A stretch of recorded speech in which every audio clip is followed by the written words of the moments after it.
What's up, man?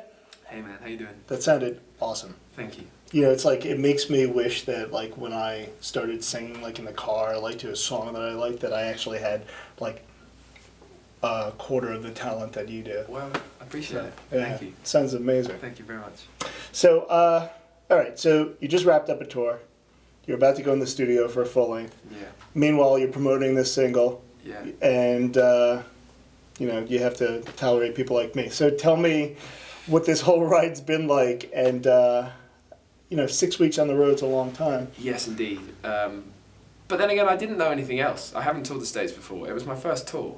So towards the end, I started to feel like we've been out for a while, but it didn't make it any less amazing. It's been so much fun, and yeah, I've been promoting my EP and my first EP as well. I'm in a world of debuts right now. Everything's been the first, and so it's been amazing, you know. Yet you sound like so seasoned, like you've been doing this for years. Well, if that, you know, I don't know. Just sit down, relax. Let me just compliment you. You sound really awesome. I don't care if I'm just letting it all out right now. I mean, you know, the kind of the whole experience of traveling around and playing night after night is something that I've done in a much smaller way. Like I haven't been driving through Utah and Monument Valley from I don't know, one place to the next. From like Colorado to Austin or whatever, which is what we've been doing this time. But you know, back home in the UK, I've done a lot of, you know, in London, and I lived in Brighton for a while as well, down on the south coast, and I go around night after night every week, just playing open mics and places, and just walking across these cities. Brighton's not quite a city. It's almost it's pretty tiny. You could say anything, I wouldn't know. Right. That's And but I'm going to call it a city because I love that place. Let's go with the city. So I spent a lot of time doing that.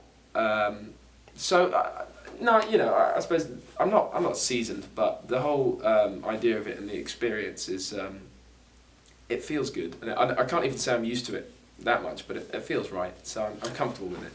I mean, have you noticed anything that surprised you in your own performance, like from, you know, week one to the end of it? I mean, I guess everyth's just a learning experience. Everything's a learning curve and everything, and I learned so much about the set and the songs, which is, I mean, the reason why I was doing it, you know, walking around London doing all those open mics all the time was, it's always been about just trying out, you know, new songs, and now it's a bit more official.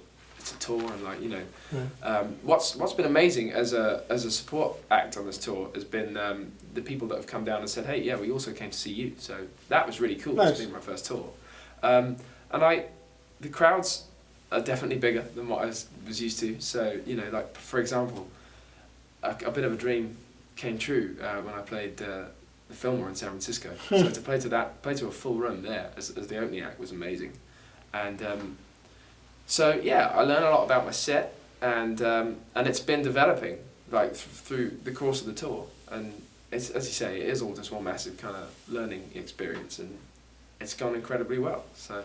And I'm thinking it's going to change your approach maybe in the studio for the full length, right? It is, because so the EP is very much a kind of solo acoustic affair, with a few little bits here and there, kind of piano and that, and I've been playing on my own for this tour, but I've been playing songs that I wrote for a band, you know, for a bigger sound.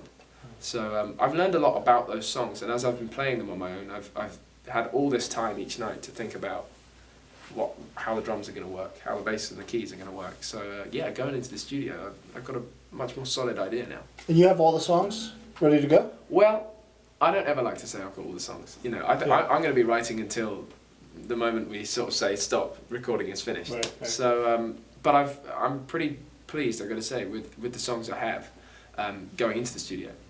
So and those are the ones. Most of them I've been playing on this tour. So yeah. Feeling good, but you know, never say never. I always find that maybe this is something that's changed like over time, because, you know, EPs have always been around, but I think in this day and age where everything's so immediate and you need it now, like, you know. You can get it now. Oh, exactly. Yeah. Like, what was there any part of you that was like, you know what, maybe I should just do another EP?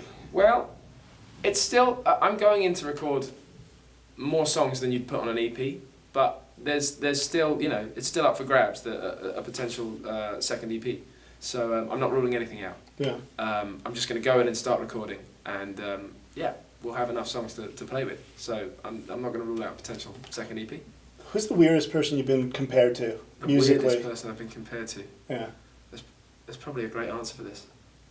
Because there's been some funny ones. I believe somewhere along the line, someone threw Michael Bublé in. What? I'm into Michael Bublé's great. That's fine. Michael Bublé, But I just thought if you it's want a not weird you. one, then there you go. Yeah, that's weird.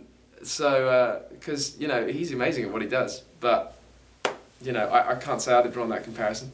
Yeah. But I've also been compared to a lot of people that I'm a big fan of. So I'll take it all. It's cool. I guess it could be worse than Michael Bublé. It could be worse than Michael Bublé. I mean, I know you don't sound anything like him, in my opinion, but it could have been. It could have been Susan Boyle. It could have been someone else. well, crazy. she's doing her thing too. I guess She's doing her thing. She's doing it right. So hey, power to her. She looks like my Aunt Mildred. But I anyway, think she looks like a lot of people's Aunt Mildreds, I'm sure. Yeah. But, she has more money than Aunt Mildred, though. right. I'm sure. So cool. Where can people keep up with you? I mean, you're on Well, Twitter and all that stuff. The great and powerful internet Yeah. has a little corner for me, like it does a lot of people. So Yeah. yeah, you can Facebook and Twitter and Instagram. Instagram and Twitter have been amazing for this tour. Like I've really got to have some fun with those, and so you can go check out basically the whole tour on Instagram and on Twitter, and it's all just under James Bay Music. So Cool. yeah, I have a website, jamesbaymusic.com. You can all my tour dates are up there, and you can obviously find all the music on iTunes and Spotify. It's all over. So Sweet. yeah, you can Well, go it check should out. be, my friend. Thank you. It's cool that it is there, and there will be more. Hopefully by the beginning of next year. Cool. There'll be some more. So it's Awesome. all out there. Good luck. Thank you very much, man. Thanks, man. Thank you.